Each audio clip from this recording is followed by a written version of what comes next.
We have been asked by the Latin America group of the United Nations General Assembly to set up a session on cancer to give some insight into how international collaboration might help decrease cancer mortality.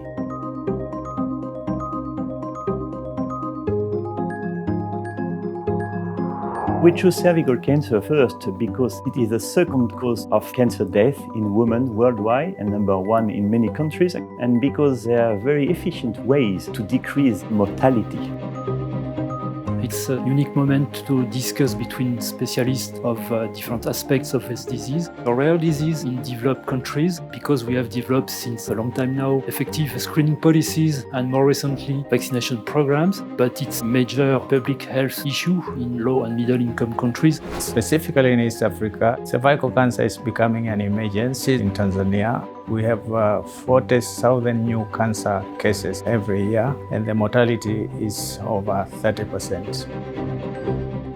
Institut Curie has already played a role in trying to act through international collaborations with South America, especially with Argentina and Colombia, but also East Africa with Tanzania and also Eastern Europe with Serbia.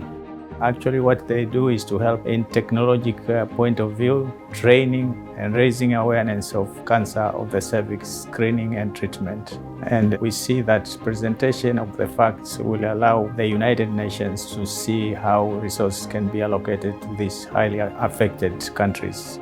The solution is money. If we put money on vaccination programs and screening, we could majorly decrease the incidence of the disease. So we expect from this conference to move forward with the development of programs for low and middle income countries.